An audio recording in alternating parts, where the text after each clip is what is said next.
You know, sometimes exposing the torrent of political attacks on freedom can be so intense, you feel as if you need to cool off somehow. And we've got the opportunity right now. It's the fun news that a school district in Pennsylvania just threatened parents of 1,000 students that if they didn't pay outstanding school lunch debt, the government might seize their kids.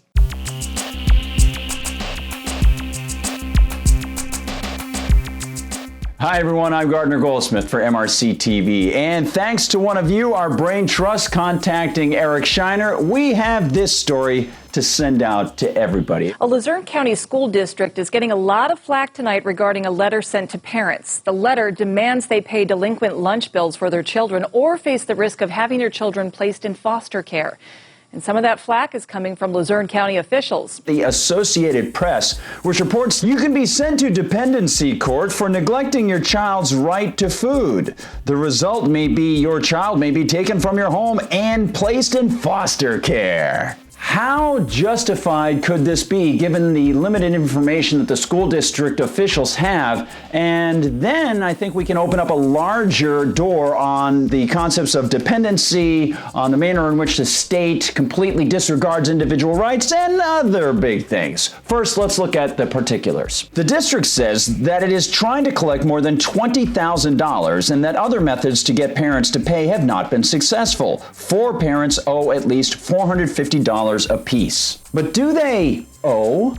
As residents, they pay taxes in many forms, the bulk of which go to, yeah, you got it, the school district. And likely, most of them pay much more than that top amount of $450 through the huge spiderweb of tax streams that the politicians have set up. And some investigation actually reveals that these so-called authorities already broke state mandates with their handling of finances. Indeed, a 2015 audit revealed that the school district failed to collect $31,261 in non-resident tuition for kids attending the schools from other areas. Yet this cabal of ne'er-do-wells, paid with tax cash, I'll remind you, from resident parents and even people who don't have kids in the system, had the gall to make what seemed to be threats to these particular parents. Luzerne County's manager and Child Welfare Agency director have written the superintendent insisting the district stop making what they call false claims. Their letter calls the district's actions troubling and a misrepresentation of how the Children and Youth Services Department and its foster care programs operate. And what was the flip response from the district's attorney, Charles Koslett? Hopefully that gets their attention, and it certainly did, didn't it?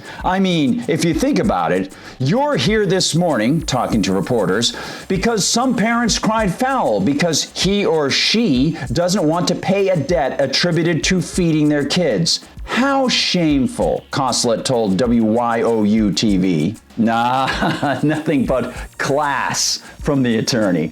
You know, I'm sure that we can see this as possible freeloading. Many people might view this as such a situation. But this is actually a pretty complicated situation where money streams are coming in from all over the place and tax streams are everywhere. So it's likely that most of these parents have already paid way beyond the $450 that they are supposedly owing into the system.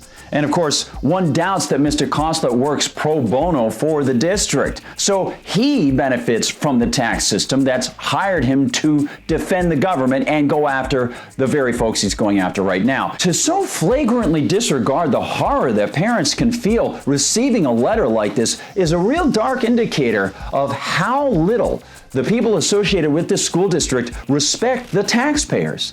I mean, even if the people aren't providing school lunches or paying for the school lunches, does that necessarily mean that they are abusing their children and not feeding them properly? Does Mr. Koslett have a camera system set up to watch every house and decide whether the kids are getting enough food? What if they're not feeding them the right foods? What if they're religious and they're deciding to fast for a couple days? Where does Mr. Koslett's power over the children start to step in?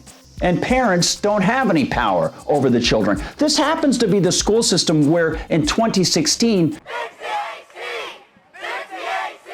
40 students chanted "Fix the AC" and held signs protesting that it was just too hot to learn, all while class was still in session here at Wyoming Valley West High School in Plymouth.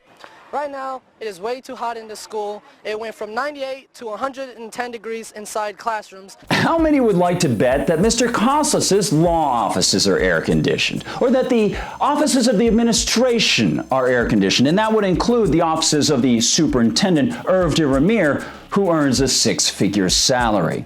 You know, I think it's high time that taxpayers recognize that they're involved with a parasitic relationship with government, and they're not the parasites. In fact, this is a system that demonizes a number of families for so-called non-payment of food when the government itself would put those people in jail if they don't pay all their taxes along multiple streams created by the politicians. And this money is supposedly going into a wonderful school system.